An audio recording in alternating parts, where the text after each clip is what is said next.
की भूख। पैसा बोलता है। आज के युग में पैसे के लिए इंसान रिश्ते नाते भूलने में जरा भी देर नहीं लगाते हैं। और अगर पैसे के साथ विदेश जाने का मौका हो तो समझो सोने पे सुहागा। ऐसा ही एक परिवार को मैं जानती हूँ। उनके बेटे रजत की जॉब बेंगलोर में लगी। बेटे ने साथ में काम करने वाली एक अंतर्जातीय लड़की को जीवन साथी बनाने का फैसला कर लिया। माँ को बताया। माँ ने डरते डरते पिता को बताया। पिता भी कुछ विरोध जताने के बाद मान गए। खूब धूमधाम से सगाई की रस्म अदायगी हुई। उसी समय शादी की तारीख भी तय कर दी गई।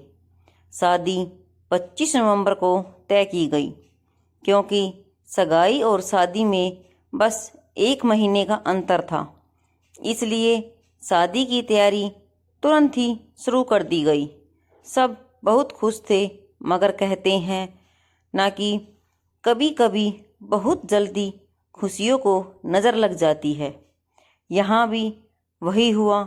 होने वाली बहू रीमा को अमेरिका की एक कंपनी से लाखों के पैकेज का ऑफर मिल गया।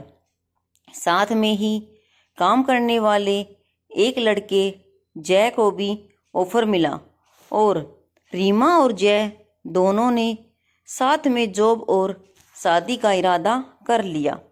एक दिन रजत की माँ ने रीमा को फ़ोन करके बोली कि बेटा रीमा, मैं तुम्हें ज्वेलरी के कुछ डिज़ाइंस भेज रही हूँ।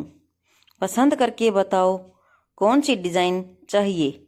मगर रीमा ने कोई जवाब नहीं दिया।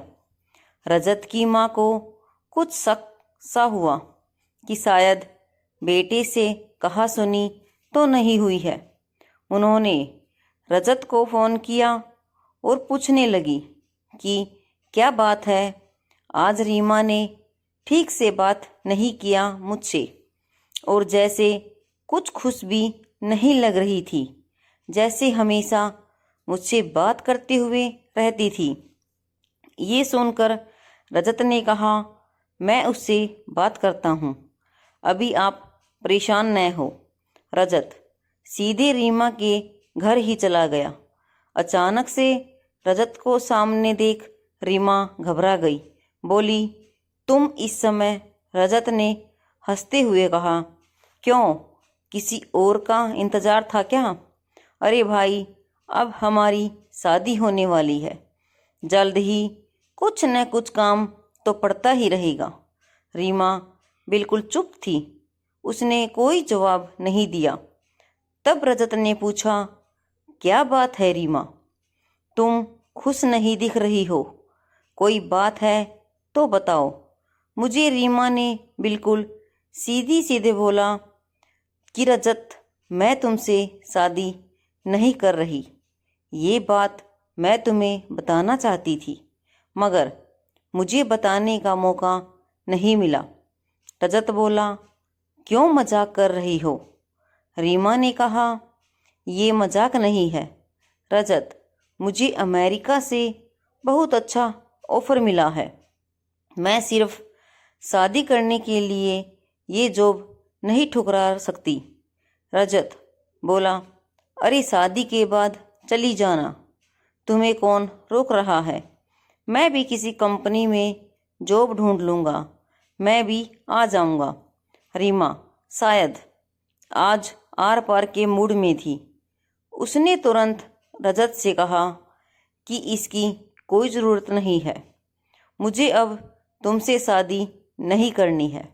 मैंने जय के साथ ही शादी का फैसला कर लिया है, क्योंकि उसको भी उसी कंपनी में जॉब मिल गई है। रजत अवाक रह गया। रीमा, ये तुम क्या कह रही हो? तुम ऐसा कैसे कर सकती हो मेरे साथ? रीमा ने कहा, प्लीज अब तुम यहाँ से जाओ। रजत बहुत दुखी मन से वापस आ गया। जब उसकी माँ ने फ़ोन किया तो एकदम दुखी होकर रोने लगा और माँ से बोला, ऐ शादी अब नहीं होगी। पूरी बात बताई। अब शादी तो कैंसिल हो गई, मगर इस बात का रजत के मन पर गहरा असर पड़ा और डिप्रेशन में चला गया। इसी कारण रजत की नौकरी भी चली गई। उसके माता पिता उसके इलाज के लिए अपने पास ले आए। उधर रीमा विदेश चली गई।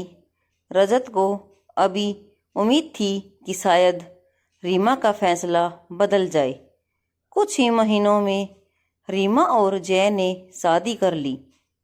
ज़्यादा पैसा और विदेश जाने की लालच ने एक खूबसूरत रिश्ते को कलंकित कर दिया। पैसे और विदेश के लोभ ने रिश्ते को तार तार कर दिया था।